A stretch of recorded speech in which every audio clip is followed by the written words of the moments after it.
Hello అండి. నమస్తే. Welcome back to my channel. అందరూ బాగుండాలని మనస్ఫూర్తిగా కోరుకుంటూ నేను మీ జానుని.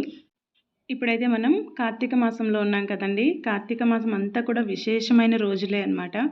చాలా ఒక పండగలా ఉంటుంది నెల రోజులు కూడాను. చేసిన వాళ్ళకి, చేయని వాళ్ళకైతే ఏమీ ఉండదు. కార్తీక మాసం అంటేనే పరమ పవిత్రమైందని అంటారండి. ఈ మాసంలో కార్తీక దామోదరుణ్ణి ఎక్కువగా పూజ చేస్తారు. కార్తీక దామోదర మాసం అని కూడా అంటారు. ఈ నెల ఒక శివయ్యకే కాకుండా వెంకటేశ్వరునికి కూడా పూజ చేస్తారు, అదే విష్ణుమూర్తికి. అలాగే ఈ మాసంలో శివకేశవులు ఇద్దరికీ కూడా పూజ చేస్తారండి. శివయ్యకి అలాగే విష్ణుమూర్తికి, వాళ్ళనే శివకేశవులు అని అంటారు. వాళ్ళని పూజ చేస్తారు, ఇద్దరికీ కూడాను సమానంగా పూజ చేస్తారండి. అలాగే అమ్మవారి పూజలు కూడా చాలా ప్రత్యేకమైనవంట ఈ నెలలో. అవి కూడా బ్రహ్మముహూర్తంలో మనం కార్తీక దామోదర ఆయనకి పూజ చేసుకొని దీపాలు అవి చేసుకున్న తర్వాత ఆ బ్రహ్మముహూర్తంలోనే మనము అమ్మవారి అష్టోత్తరాలు, శతనామావళి అవన్నీ చదువుకుంటే చాలా మంచిదటండి. ఎవరికైనా వీలుంటే కనుక చదువుకోండి, చాలా మంచి జరుగుతుందంట. మనకి కార్తీక మాసంలో 2వ సోమవారం కూడా వెళ్ళిపోయింది. అలాగే ఏకాదశి, ద్వాదశి, ఇదైతే త్రయోదశి అండి.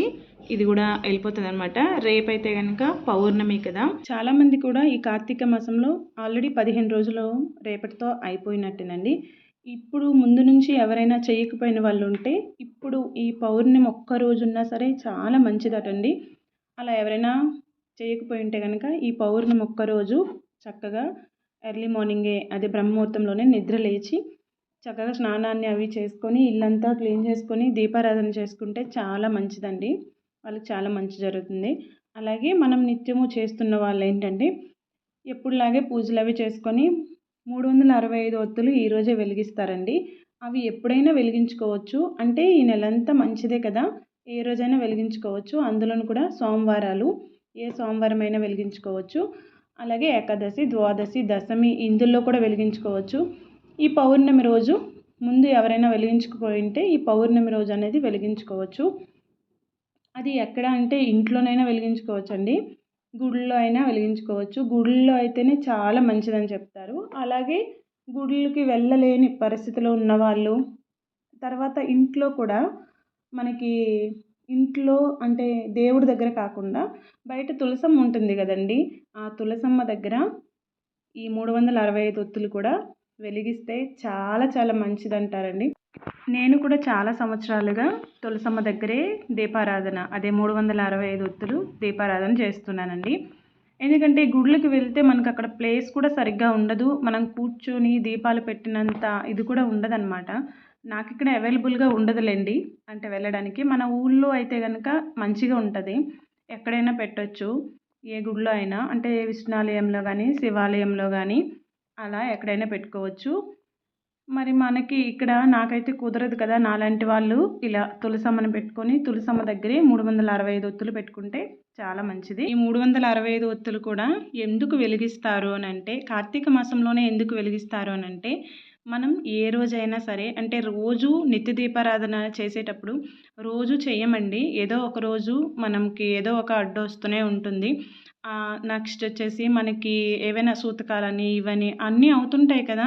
ఇలాంటప్పుడు మనం దీపం పెట్టలేకపోతే ఉన్నటువంటి దోషాలు అనేవి ఈ దీపం, అంటే ఈ కార్తీక మాసంలో 365 ఒత్తుల దీపం పెట్టడం వల్ల అవన్నీ కూడా మాయమైపోతాయి అంటండి. అంటే మనం ఇప్పుడు ఈ 365 ఒత్తుల దీపం పెట్టడం వల్ల మనం సంవత్సరం అంతా కూడా దీపం పెట్టినంత ఫలితం అయితే మనకు వస్తుందటండి. అందుకని ఈ 365 ఒత్తుల దీపాలు కార్తీక పౌర్ణమి రోజు వెలిగిస్తే ఇంకా ఇంకా మంచిదని చెప్తుంటారండి. చాలా చోట్లలో అంటే శివాలయాల్లో కార్తీక మాసంలో ఈ రోజే, అంటే పౌర్ణమి రోజే జ్వాలా తోరణం చేస్తారటండి. అది చాలా చాలా మంచిదంట. ఆ జ్వాలా తోరణాన్ని దర్శించుకుంటే, ఎవరికైనా అవకాశం ఉంటే ఆ పౌర్ణమి రోజు ఈవినింగ్ టైంలో దేవుడి దగ్గరికి వెళ్ళి అలా జ్వాలా తోరణాన్ని దర్శించుకుంటే చాలా మంచిది. ఎవరికైనా వీలుంటే కనుక మీకు దగ్గరలో ఎక్కడైనా జరుగుతుంటే కనుక వెళ్ళి చూడొచ్చు.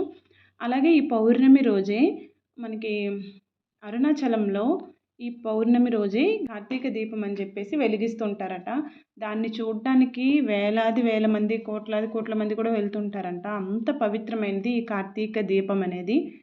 ఈ పౌర్ణమి రోజున గుళ్ళకి వెళ్ళేటప్పుడు ఎవరైనా దీపాలు పెట్టుంటారు కదండీ! ఆ దీపాలు ఆరిపోయినప్పుడు, ఇంకా నూనుంది ఆరిపోయింది అనేటప్పుడు ఆ దీపాలని మీరు వెలిగిస్తే చాలా చాలా మంచిది. చాలా పుణ్యం అంటండి. అలా ఎప్పుడైనా చేశారా మీరు? ఈసారి చేసి చూడండి. దీపాలు ఆరిపోతే మళ్ళీ వెలిగించండి మీరు. ఎవరి దీపమో అది. కానీ మీరు వెలిగించండి. ఆరిపోయింది చూస్తూ ఊరుకుండిపోతారా? మీరు వెలిగించి దాన్ని మళ్ళీ కొత్త తేజస్సుని తీసుకురండి. అప్పుడు చాలా చాలా మంచిది. మనకి చాలా మంచి జరుగుతుందంట. తర్వాత కార్తీక పౌర్ణమి రోజే అమ్మవారికి చాలా ప్రత్యేకమైనదంటండి. అలాగే కార్తీక పౌర్ణమి రోజు చంద్రుడిని చూస్తే చాలా మంచి జరుగుతుందంటారు. పౌర్ణమి రోజు చంద్రుడిని వెన్నెల్లో అమ్మవారిని స్మరిస్తే చాలు. శ్రీమాత్రే నమః అని చెప్పుకుంటే చాలా మంచిది. లేదు అనంటే చదవగలిగిన వాళ్ళు లలిత సహస్రనామాలు మొత్తం కూడా చదివితే ఆ చంద్రుని దాంట్లో కూర్చొని, అంటే చంద్రుడిలో కాదండి, చంద్రుడు వెన్నెల్లో కూర్చొని ఈ లలిత సహస్రనామాన్ని చదివితే చాలా మంచిదండి. అలాగే పౌర్ణమి రోజు ఆ చంద్రుడి వెన్నెల్లో మనం భోజనం చేస్తే మనకు ఆరోగ్య సమస్యలు ఉంటే చాలా వరకు తగ్గుతాయంటండి. అంటే మనం చంద్రుడి కిరణాలు పడినట్లు మనం భోజనం చేస్తే కనుక చాలా మంచిదంట. నాకు తెలిసిన విషయాలు కార్తీక మాసం పౌర్ణమి గురించి నేను షేర్ చేసుకున్నానండి. ఇందులో ఏమైనా తప్పులుంటే క్షమించగలరు. అలాగే ఏమైనా తెలియజెప్పాలనుకుంటే తెలియజెప్పగలరు.